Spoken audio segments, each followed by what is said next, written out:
Welcome back, everybody. It's really good to have you back. I've been thinking as I prepared for this class, we're going to be talking about professionalism today. And you may have noticed that Utah Youth Village is different than a lot of other agencies. You may have enough experience to know that, and you may not. So let me just tell you a little bit of a story about how we continue to be one of the most highly respected and successful foster agencies in Utah. We are very, very fortunate to have many of our foster parents requested, not only by agency, but by name. And one of the main ways that we do this is through our high expectations for professionalism. Now, I know some of you are probably thinking, I'm just doing this because I really want to help kids. I don't think of myself as being a professional. The great thing about that is your care, concern, love for them, and your desire to do the right thing are all of the elements that help you be professional. And as we talk a little bit more about this, you'll understand more about what I'm talking about. We often, in our meetings and at court and at school, will have administrators turn to our foster parents and ask them for advice on how best to deal with a youth's behaviors. And there isn't really much that will make you feel better about yourself than having a paid professional look to you as the person who knows the most, not only about the child, but how to help them in the very best way. And that's what professionalism can really do for you and what it has done for over 45 years at Utah Youth Village. So let's just jump into this quickly. There are several rationales and benefits for being professional. Some of them are, as I sort of alluded to, our reputation and credibility as an agency. When you become a foster parent at Utah Youth Village, you really are able to kind of wear that as a badge of honor because you have been chosen by one of the premier agencies in Utah as a foster parent. And it's through the hard work of our foster parents, each one of them with each of the youth that they work with, every single interaction, every single day with their teachers, every single month with caseworkers and parents, that really has built that up over many, many years. And you will be one of those people that helps to promote our image and our other various agencies that you're going to work with. Also, when your kids look at you, you will be role modeling how to behave in different settings. A lot of our kids are really scared to go to court. They don't know how to act in a child and family team meeting or in various environments. And you really can role model that for them by just being confident and being calm. They will get those aspects of your personality sort of transferred to them through just kind of being the right person that you are. Additionally, we really value relationships within Utah Youth Village. Every single person who deals with the youth in your home and with your family is doing their very best. And by giving people the benefit of the doubt, treating them kindly, you ever heard the expression, you catch more flies with honey than vinegar? That's exactly how we approach most aspects of everything we do at Utah Youth Village, and that includes professionalism. So this next slide, you'll see a very long list of professional behaviors. But from my perspective, it's more helpful to think of other professionals that you know. How do they carry themselves? How do they behave? Do they show up on time or do they show up late? Are they prepared for meetings or do they come frazzled and irritated and less than stellar social skills? Often when we look at those people, we think, oh boy, they've either had a really stressful day or they're kind of a flake. And we work really hard to not give the people that we work with that impression. We do often have very stressful jobs, and being a foster parent is one of those very stressful jobs. We feel that with planning and preparation and the proper attitude, you can always present yourself in a professional way, and people will respond to that and they will respect that. So as you look through the list there, I won't go through the entire list, but there are several things that we find to be most helpful and people take note when you engage in these attitudes and behaviors. One of the things is holding yourself and your children personally accountable, and that is, of course, always most helpful when you're dealing with issues of the court or with issues at the school. When you send your kids to school completely prepared with pens and pencils and notebooks and the books that they need, then teachers and administrators see you as professional. Likewise, at court, if you have a current report card or some other award or something special that has happened for your child, and you're able to present that to the judge and the caseworker, they really see that you've got the child's best interest at heart and see you as a professional. And that goes back to what I was talking about in the beginning, where it's the relationship and your attitude that help other people see you as professional, as much as it is all of the logistical things about being organized and being prepared and those sorts of things. One of the other things on the list that I want to pay special attention to are your behaviors in problem solving. It can be oftentimes really easy to jump into problem talk with the kids that we have. They struggle with their behaviors. They struggle sometimes with very simple things like hygiene and table manners and things like being prepared for school. If we kind of fall into that issue of only talking about the problems and not about their successes and their efforts to improve, then we are not perceived as professional. Even if everyone else in the room is doing it, we always want to be that voice of advocacy and problem solving for that child. So, for example, if we have a child who, if we're in a meeting at the school and often does not come prepared, but in the last 5 days has been prepared, 2 or 3 out of those 5 days, I would really highlight those successes and that improvement over continuing to talk about the problem. We always want to put ourselves in a situation where we're highlighting any of the improvement, and then of course we always want to talk about what we can continue to do to improve or help them to do to improve, but keeping the focus on, wow, a month ago he was unprepared every day, and now what we're seeing is at least 2 or 3 days a week he's prepared and he has his homework completed in your class. So what's the next step? What's the next thing that we can do to help this young person be more successful, to be prepared 4 out of 5 days or 5 out of 5 days? That's really how we measure progress. It sets everyone up for a great deal of disappointment if we expect too much of our youth too quickly, keeping in mind that this is a huge change for them as well. And so you're always going to be that cheerleader, that person standing on the sideline saying, you're not there yet, but I know that you're going to get there. So let's talk about everything you are doing well and then what we can do to help you improve. That is a huge, huge aspect of our professionalism. It's amazing how many times I've honestly seen just a few sentences in that regard shift the entire temperature and momentum of a meeting, because oftentimes we work with other professionals that can be just as burned out and tired as we are. And when you're tired, you tend to sometimes not do your best. But if you keep that focus on what we are doing and what they are doing, then it can completely change the momentum of a meeting and of the way that a case is being discussed in any kind of a setting.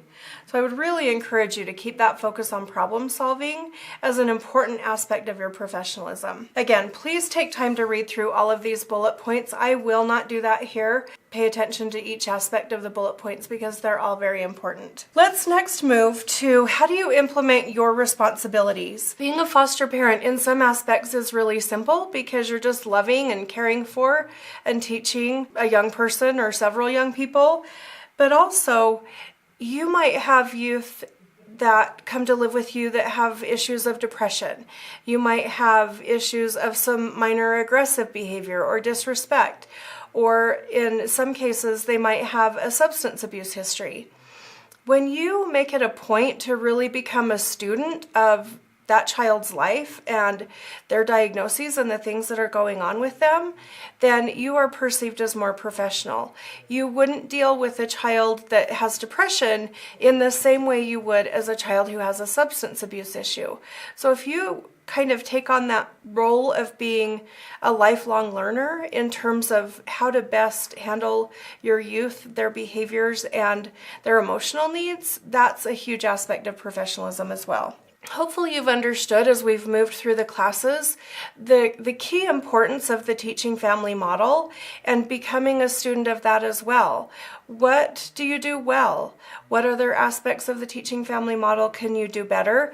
We will all have different things that we're naturally better at and then other aspects that we struggle with. If you take the time to think, wow, I'm really, really great at teaching, but I'd really like to work more on my relationships with my youth and kind of take that on as a challenge, again, that will help in your own professionalism, your own perception of your competence. When you feel good about the work you're doing, you can really do this kind of work for a very long time. When we're consistent about performing tasks, in all honesty, there are aspects of foster care that aren't very much fun.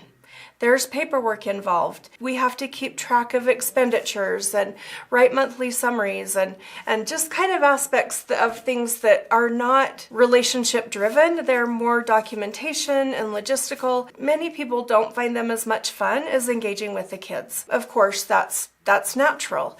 But also, because the youth are at such a high level of foster care, it's really important that we do take special care and attention of those aspects of what's required to document their care.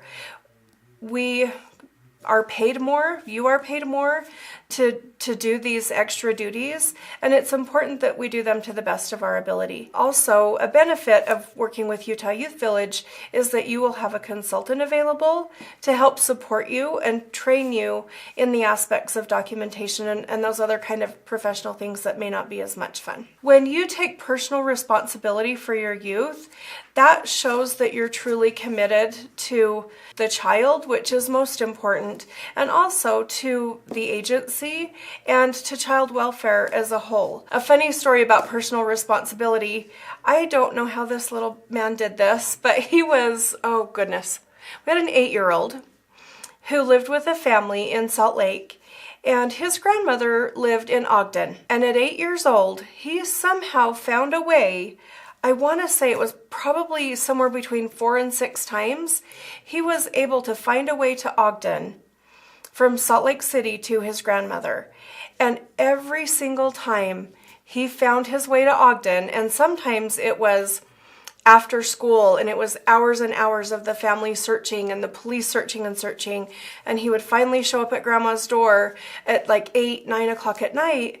This very devoted, dedicated foster family would travel and they would pick him up, and we would make a plan for how we were going to try to help him keep himself safe and how we were going to keep himself safe. And they took that youngster back, like I say, I can't remember exactly, but somewhere between 4 and 6 times. They welcomed that young man back into their home, and he ultimately, after several more months, was able to be reunited with his grandmother. But I still consistently get referrals from that caseworker because of that family's commitment to that young boy. And it's really was a huge sign of their professionalism and their commitment to him that they were willing and able to bring him back that many times. Okay, moving to the next slide, we're going to talk about organization. As I kind of mentioned before, there are paperwork aspects to foster care that are just necessary. We have meetings. Often our youth go to therapy and they have court dates. These are things that you don't typically have to be responsible for with your natural children, but they are a responsibility of having youth in foster care. When you come to those meetings and you're punctual and prepared, dressed professionally like the other professionals in the room, then you are seen as more professional. On this slide, you'll notice several examples that I think I may have alluded to earlier in the presentation.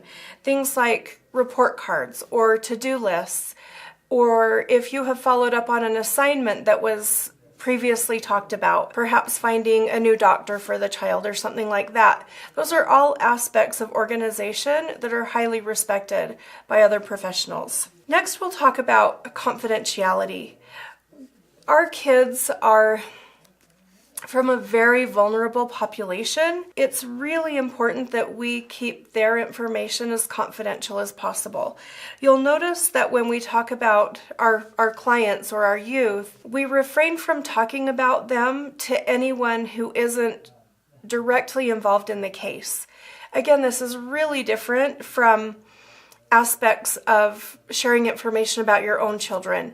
You're free to post about your kids on social media, talk about them on Instagram, talk about them to your neighbors and your mom and your sister. But with our foster children, because they're from such a vulnerable population, it is not allowed for us to share information about them that isn't directly pertaining to either their safety or other people's safety in their presence. So, for example, if you have a young person who needs to be supervised and you're at a family birthday party, it's perfectly fine for you to ask your sister to keep an eye on the youngster while you use the restroom or go grab, some item that you need. And that really should be where the boundary is drawn.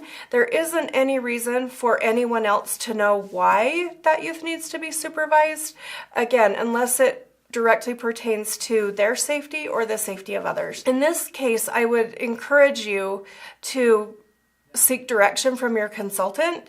They can give you a lot of helpful information about when it's appropriate to share information and when it's not appropriate to share information. You will be asked to secure any documentation that has the youth's name or personal information on it in a locking filing cabinet. It's part of the licensing process and not a big deal, but we will ask you to do that. When you're talking to another professional about a youth in your care, you just want to be sure that that person is directly involved in the case and that what you're disclosing to them is something that they need to know.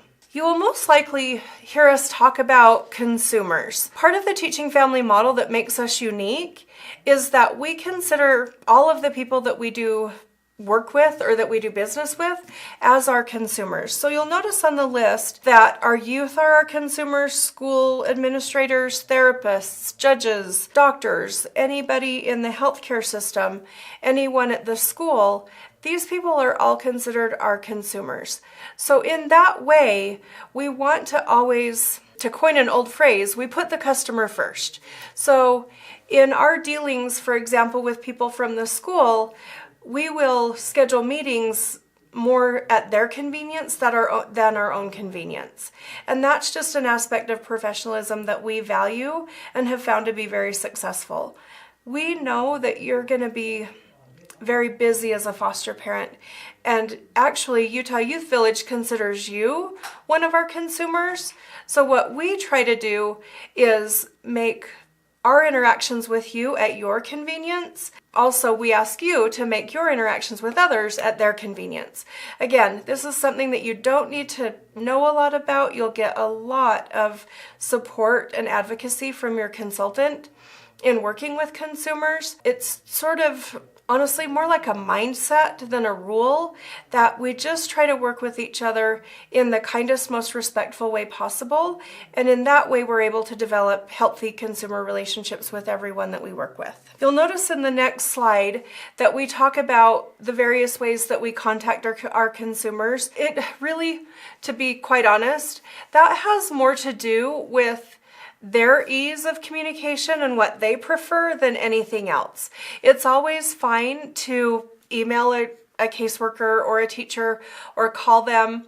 And in some cases, a text is also fine. We oftentimes will avoid text conversations, especially if there's a sensitive issue to be discussed. But in person, phone, email, those are all fine ways to communicate with a consumer, and it's really just based on their preference and what is the easiest way for them to communicate with you. There are a lot of different ways that we recommend developing a consumer relationship. For the most part, the best way to develop a consumer relationship is to just introduce yourself as the child's foster parent, describe your role briefly, and some, again, very brief information about Utah Youth Village and what we do. And we often find that it's best to communicate with any consumer as often as they would like you to. We will recommend, for example, that you check in with teachers through a certain time period. But if a teacher wants to have more or less contact with you, then please kind of follow their schedule for that. Our role and our emphasis is on helping that consumer relationship, be as natural and beneficial for both of you as possible. It always helps to express appreciation, and if you need to talk to someone about a problem, to approach that problem in a way of problem solving, avoiding that problem talk, and discussing ways that you can come up with solutions, and keeping the focus really always on moving the child's success forward. We find that when you do that, people are very receptive to you and are always willing to talk to you if you always have the youth's best interest in mind and make it as convenient and kind and respectful for the person that you're talking to as possible. I just want to tell you a quick story. We had one of our very long-time foster parents. I believe she was a foster parent with us for about 22 years. I believe it was the first day of school, and after every parent-teacher conference, she would just invest in a chocolate bar for each of the teachers with a small note of appreciation, and she would note one thing that teacher did for the student, for the youth, that was most beneficial for them. And consistently, this foster parent had the highest grades for her kids of all of our foster parents. And it was really that close, the relationship she had with her teachers were always give and take. There were always these great reciprocal relationships of the foster mom being willing to go the extra mile for the teacher and the student, and then the teacher likewise being willing to go the extra mile for the foster family. So that's just a little snapshot of how really developing and maintaining positive consumer relationships can benefit not only you, but the children that live with you. We have recommended intervals of contact with your consumers. Usually we like you to talk to your parents once a week. These are the biological parents or the family of your foster children, and that really just helps to kind of bring them into that relationship. They often feel really alienated by the foster care process and very judged in that process. So you being willing to reach out to them as long as contact is the goal really helps them to feel part of what's going on in their child's life. Then you'll notice that the therapists are weekly, and that normally consists of just a check-in either before or after each therapy session. Teachers every other week, and then your supervisor or consultant here at Utah Youth Village, you'll often talk to them more than once a week, but at least once a week, giving them a check-in call so that they know what's going on with your home and with your youth is very beneficial. This is all very fluid and very flexible. It just is helpful for you in kind of developing a good habit of how and when to get in contact with different consumers. I want to talk for just a minute about some unprofessional behaviors that can be problematic and lead to problems with our consumers. If we talk about issues outside of the team or youth outside of the treatment team, most people would call this gossip. We just don't ever gossip about our foster kids, about caseworkers, or especially about parents. I don't know how, it's the magic of the universe, but if you say negative things about a youth's parent, it inevitably gets back to the child, can really damage that relationship. So avoiding talking negatively about anyone is especially important in having strong, healthy relationships with our consumers. Talking about personal problems, including marital problems with the youth or other consumers, can really impact their perception of your professionalism. We do really want you to be able to talk about what's going on with you to other people. Because you're doing foster care, those lines can be really blurry, it can be really complicated. So I don't ever want to give anyone the impression that you're not allowed to talk to people. That's absolutely not true. We just need to be really careful about the way that you talk to people and what details are shared. So if you have questions about that, please always reach out to your consultant. Always have a listening ear. I often, when I was a consultant, used to have my families call and say, "Can I just vent? I just need to complain for like 5 minutes." And those were always very welcome calls because they showed me that my families had really good boundaries. They knew the lines to cross and not to cross. They were aware when they just needed to express some emotions. And that's very human and very normal and very needed. And then once they had that time to just talk about the things they needed to talk about, they were always able to come back to a productive, problem-solving, kind of a healthier mindset. And I always really appreciated my families that were willing to make those phone calls to me, and your consultant will be the same, I'm sure. One of the things that we try to avoid, I've already alluded to the complaining and gossiping, so we won't talk about that anymore. But the final thing I want to talk about is giving feedback, giving negative feedback. Within Utah Youth Village, there are various kinds of feedback. Most of them are positive. But if you have something corrective or a problem to discuss, we don't ever do that via text or email.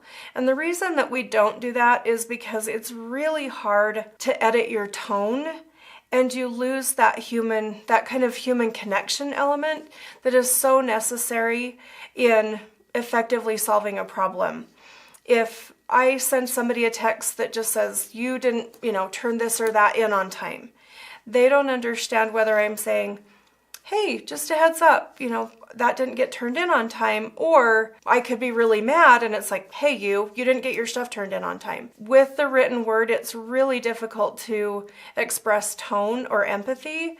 So we always tell you if there's something corrective or something that needs to be fixed, always do that either over the phone or in person if ever possible. If it's very timely, a phone call is fine. It's always best to do it face-to-face, but again, avoiding that text or email can be really critical in protecting those relationships. So again, for more support, you will always want to talk to your consultant. Those are just some general guidelines. So now we're going to switch and talk about how do you work with specific consumer groups. Most of foster care, but specifically with us, it's very common for reunification to be the goal of foster care. The youth are with us to work on very specific things, and integrating the family is vital to being able to help that child or those children transition home. So I want to talk for just a few minutes about the various consumer groups, but we're going to start right now with the parents. As I mentioned before, having your kids in foster care can be a very alienating process for the biological family. In order for us to kind of minimize that impact on them, we work closely with them to always include them in child and family team meetings. We communicate with them about progress in therapy. We always invite them to any meeting or court date. And again, this is kind of a partnership between the foster parents, Utah Youth Village, and the state caseworker. But as the kind of point of contact as a foster parent, you will get to have, hopefully, a closer relationship with the family than many of the other professionals involved. So just being really warm and welcoming can be vital in supporting that relationship. One of the things that a lot of our foster parents have done is inviting the family to a birthday party or maybe a Thanksgiving celebration or a Christmas celebration that they're having with their own family.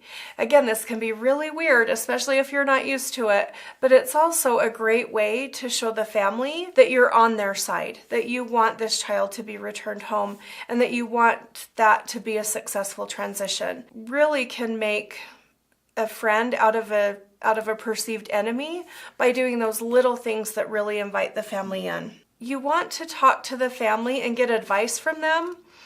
If there's an issue that you're having with the child, for example, maybe they don't like the things that you're making for dinner, asking them for advice on what their favorite foods are, how do you cook them, having them either prepare a meal and bring it, or if it's allowed, having the family come over and you all cooking together. Again, these things for some foster parents seem really out of the norm, can be greatly beneficial in kind of solidifying that relationship. So kind of thinking outside the box in terms of inviting the family in to the treatment of their child can be really helpful. I already gave you my very best school example, so I hope that you remember that from just a few minutes ago. When you praise teachers, I don't know if there's, besides foster parents, I don't know that there's a more undervalued occupation than being a teacher.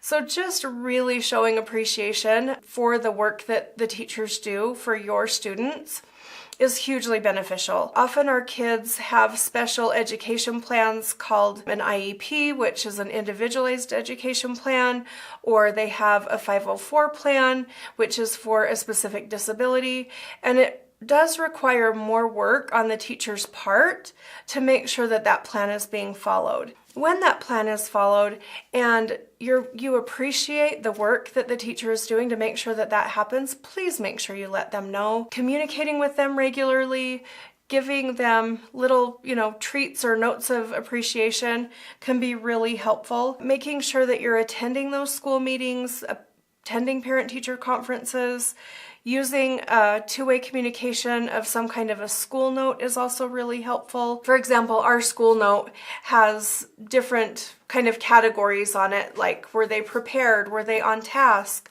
what homework do they have, what was their citizenship like today, and if there are specific things like did they stay in their seat, were they respectful. Those can all be covered in a school note that sort of goes back and forth from home to school and then back to home again, and it provides a pretty consistent form of communication between you and the teachers. Again, because it's extra work, sometimes don't think that's a great idea initially, but if you can show them how it's helping the child change their behavior in the classroom, most teachers will do whatever is necessary to make sure that that happens. In foster care, your supervisor is called your consultant, and that is the person that's going to be the most deeply involved with helping you provide care for the youth in your home and also in helping you implement the teaching family model most fully.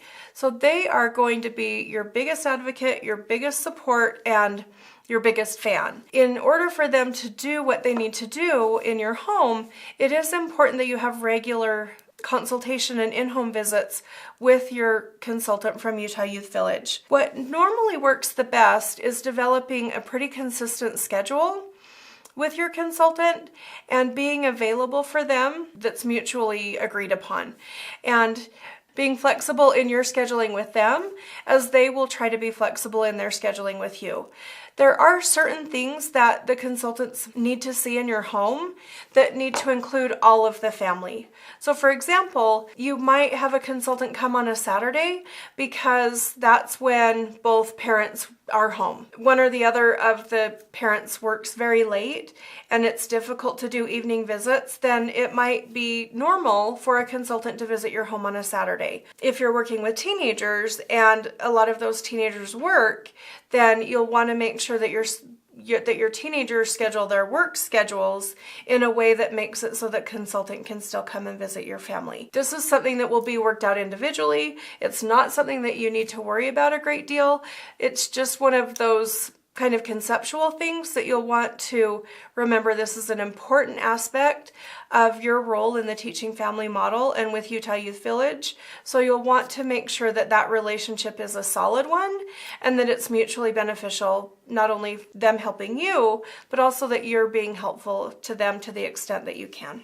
You've heard this word feedback multiple times throughout the different training sessions. At Utah Youth Village, we believe heavily in feedback, and we give feedback typically at a 4-to-1 ratio of positive feedback to corrective feedback. We use those ratios with our youth, and we also use those in professional settings. Your consultant comes to see you, they will give you many, many examples of the things that you're doing well, and then they will probably give you one example of something that you can work on. And that's pretty much just the way that we approach feedback. We find it to be really supportive and really effective because you're always hearing about all of the great things that you're doing, from the very, very top of Utah Youth Village to the very, very bottom, if there is a top and a bottom. We really work kind of a principle of perpetual improvement. Even if we're awesome and doing great, we believe that we can do things even better. And that's what that one corrective suggestion is all about. We would also encourage you with your consultant to provide them with examples of things they're doing well, and then maybe one thing that they could do to even make the relationship with you even stronger. So we'll talk a lot about that feedback principle and how we apply feedback. In this example, on the slide for receiving feedback, as a professional, there are several things that we ask you to do. One of those is to seek feedback. And again, it should be 4 times as positive as it is corrective. So ask your consultant, what am I doing well? What specifically do you like to see when you come to my home? In my interactions with the youth, in the way that I run my home, in my interactions with the school? Ask for specific feedback. That's always really helpful for your consultant. Also, if they give you a suggestion for improvement, take that objectively and professionally, and then try to implement that as best you can. And then once you've had a period of trying to implement the feedback, do some follow-up with your consultant. A good example is a lot of foster parents have never had court experience. They've never dressed for court or had to talk to a judge or speak in front of a judge. It can be really intimidating, to tell you the truth. That's an opportunity for you to seek feedback. You can ask what you did well, ask what you can do differently next time, and then at your next court appearance, ask your consultant if that made a difference, if you implementing the feedback made a difference in how you approach that setting. But follow-up is a key point in professionally implementing feedback, so that you know that when you're working to make those changes, that the change is actually occurring. And it's the same principle that we use with the kids that we help here at Utah Youth Village. Not only receiving feedback, but also giving feedback. I'd like to give you some advice on how to professionally give feedback. It's really, really easy to give positive feedback. We can praise people all day long and feel really good about it, and the person receiving that feedback always feels really good about it. This slide specifically pertains to giving feedback for a problem or something that needs to be corrected. So you'll notice on the left-hand side of the slide, it gives you some general reminders about how to approach feedback. And typically the words that come to mind for me are being objective and being professional or diplomatic. Also, making the feedback not personal to the person, but just some action or procedure that could be corrected or fixed. Making sure that you are kind in how you give the feedback. Also, problem solution focused.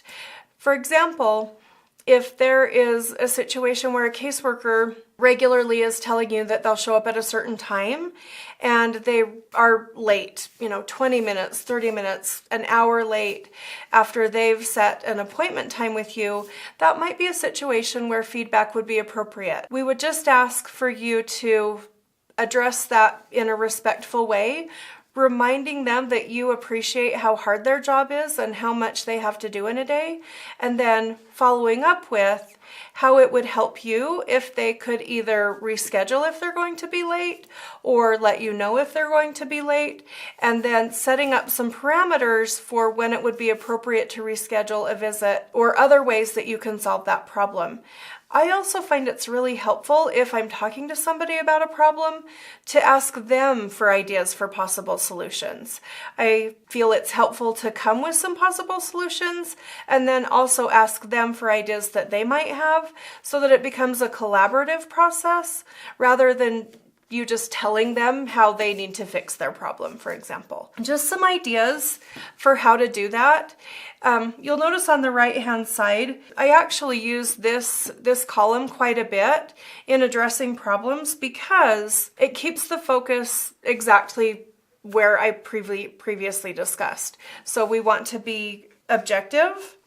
We want to describe why it's a concern, talk about our solutions and then ask for other alternative solutions that they might have. After you guys have discussed these possible solutions, a period of follow-up is a great idea, because then we can find out, for example, if that's working for the caseworker and working for your family, and if it's not working, what can maybe plan B or plan C be in order to fix the problem. What our families do when they go above and beyond. All of us can think of a situation in business or in customer service or at a restaurant where we had an experience that the person went above and beyond. And foster care is no different. Our foster parents consistently go above and beyond the minimum expectation. That's one of the reasons we have been in business as long as we have. It's one of the reasons that our kids are so successful and our families stay with us for as long as they do. We have an attitude of going above and beyond. So just a few examples of what our families do when they go above and beyond. They really truly believe in the mission of Utah Youth Village and the teaching family model. They always believe their youth can be successful. Even if they haven't been successful in other settings, they truly and continually believe in the success of their kiddos. They help us keep our focus on what's best practice. You might remember in the beginning, I talked about really becoming a lifelong learner and a student, not only of the teaching family model, but the different aspects of your youth's diagnoses or their emotional needs or their family. Some of our families who have been with us for 10 or 15 or 20 years have not only become stellar foster parents, but also practitioners in reactive attachment disorder, but they really take their job as foster parents as a professional obligation, and they study it just like they would if they were going to school to be an accountant, for example. They really become students of their kids. They develop their own independent skills, as I sort of alluded to there. They are flexible and creative in delivering what our families and their youth need. You will have many opportunities to meet many of our foster parents, but if you have questions about our foster parents, you're welcome to visit the Utah Youth Village website under the button that says Become a Foster Parent. We have foster parent testimonials and videos of several of our foster parents talking about their journey into foster care. I would highly encourage you to visit those links so that you can see the kinds of families that you will be working with. I hope you have a really great day, and I will see you again next time. Thanks so much.